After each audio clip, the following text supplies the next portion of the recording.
Assalamualaikum warahmatullahi wabarakatuh. Selamat pagi dan salam sejahtera bagi ibu-ibu dan bapak. Pada kesempatan kali ini saya Wahyu Widyo Pramono, penyuluh KD Kecamatan Pasar Kliwon, akan menyampaikan KIE tentang alat, obat, dan metode kontrasepsi. Nanti mohon dicermati karena ini berguna bagi kita, terutama untuk ibu-ibu kader, supaya mengerti ada gambar-gambar, ada kelebihan dan keuntungan dari alat-alat kontrasepsi tersebut. Baiklah, langsung saja. Yang pertama kita akan melihat alat kontrasepsi kondom. Ini kondom. Kondom itu salah satu alat kontrasepsi yang terbuat dari karet tipis, fungsinya untuk mencegah cairan sperma dengan cara menampung cairan tersebut. Keuntungan dari kondom ini itu murah dan mudah didapat tanpa resep dokter serta mudah dipakai. Kemudian tingkat efektivitasnya 88,98%. Dan salah satu kelebihan dari kondom ini, dia bisa mencegah penyakit seksual menular. Kerugiannya, ini harus selalu baru, jadi hanya sekali pakai. Kemudian juga harus selalu ada persediaannya. Dan untuk beberapa pasangan ini mengganggu ya di dalam kenyamanan bersenggama,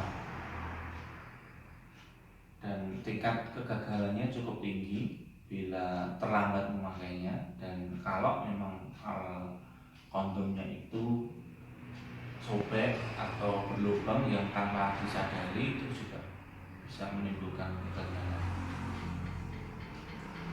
Juga mungkin tidak semua pria itu cocok dengan kondom ini karena mungkin bisa terjadi alergi juga.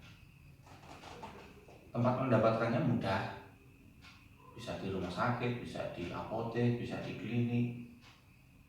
Terus hal yang perlu diingat bahwa kondom ini harus dipastikan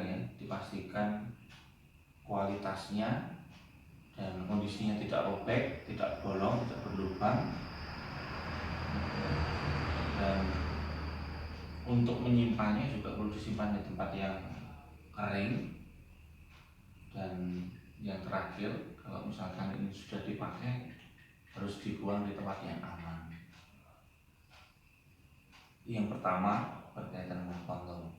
Terus yang kedua tentang kaki suntik. Nah, ini yang sering dipakai ya akhir-akhir ini, terutama di Kelurahan Baluari banyak sekali memakai atau memilih kaki suntik. Kaki suntik ini ada dua, yaitu yang 1 bulan sekali dan yang 3 bulan sekali. Untuk yang 1 bulan sekali itu berisi hormon estrogen dan progesteron, dan yang 3 bulan sekali itu hanya progesteron saja. Untuk wanita yang menyusui, sebaiknya tidak menggunakan yang 1 bulan karena bisa mempengaruhi produksi ASI-nya. Cara kerja dari suntik itu sendiri, ini contoh bentuknya seperti ini Bu ya. Ini alat suntiknya, ini obatnya dimasukkan ke alat suntik. Cara kerjanya itu hormon tersebut melepaskan sel telur dari indung telur dan juga mengentalkan lendir mulut rahim sehingga sperma sulit masuk ke dalam rongga rahim. Keuntungan untuk menggunakan kaki suntik yang pertama itu praktis, efektif, aman, dan tingkat keberhasilannya itu bisa lebih 99%, tidak membatasi umur, dan yang 3 bulan ini tidak mempengaruhi produksi ASI dan cocok untuk ibu menyusui. Cuma memang ada beberapa kerugian atau efek samping. Yang pertama, di bulan-bulan pertama pemakaian mungkin bisa terjadi mual, pendarahan berupa bercak di antara masa haid, dan sakit kepala serta nyeri payudara. Dan yang pasti ini tidak bisa melindungi kita dari penyakit infeksi menular ya, seksual dan juga HIV/AIDS. Bagi yang tidak cocok karena ini hormonal, bisa juga kadang yang terjadi itu bisa timbul flek, bisa tambah berat badannya bisa naik, itu yang tidak cocok. Untuk KB suntik 1 bulan ini harus diberi perhatian khusus karena tidak boleh dipakai jika wanita tersebut bisa usianya di atas 35 tahun yang juga perokok aktif. Ibu hamil juga tidak boleh, menderita jantung, stroke, lever, kencing manis, itu juga tidak boleh. Untuk pemakaian sendiri dari KB suntik ini bisa dilakukan di rumah sakit, klinik KB, dan puskesmas, dokter.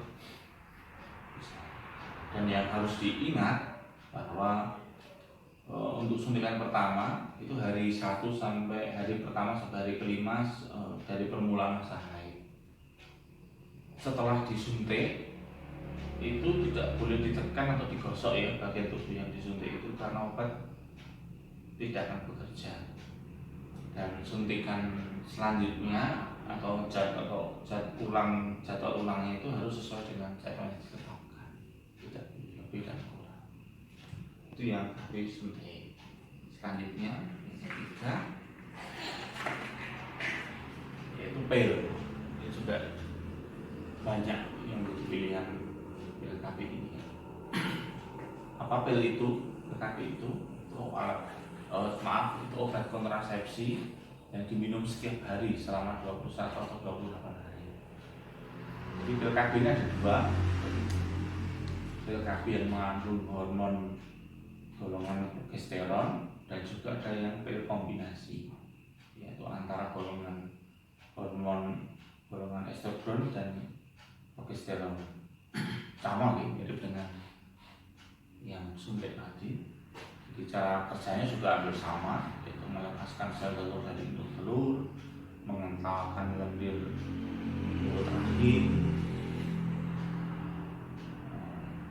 Keuntungannya mudah, murah, mengurangi rasa sakit ketika haid, dapat mencegah kelahiran di luar rahim, juga kelahiran kanker payudara. Suburan pun juga bisa segera didapatkan kembali ketika pil ini tidak diminum. Efektivitasnya 98% sampai 99%. Dan tidak mempengaruhi ASI bagi yang menggunakan pil KB tunggal. Cuma memang ada beberapa kerugiannya. Yang pertama, makanya harus disiplin setiap hari. Makanya ada tidak boleh terlambat, dan juga bisa meningkatkan infeksi jamur di bagian sekitar kemaluan, dan juga bisa menimbulkan pendarahan atau spotting antara masa haid, terutama pada penggunaan pil yang hanya mengandung progesteron. Nah, yang perlu diwaspadai Bapak Ibu, jangan menggunakan pil kombinasi jika wanita usia 35 tahun yang merokok aktif, sama seperti tadi yang disuntik tadi, ibu hamil atau diduga hamil, pendarahan vagina tanpa sebab, dan penderita jantung, stroke, darah tinggi. Tempat mendapatkannya sama, yaitu di rumah sakit, di klinik KB, puskesmas.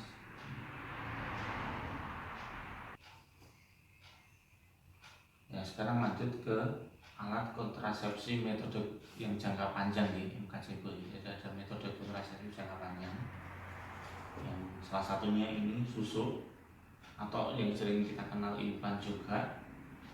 Nah, ini gambaran alatnya seperti ini. Jadi susuk itu ada yang 1 batang, ada yang 2 batang. Ini alat untuk memasangnya. Ini dipasangkan nanti di lengan.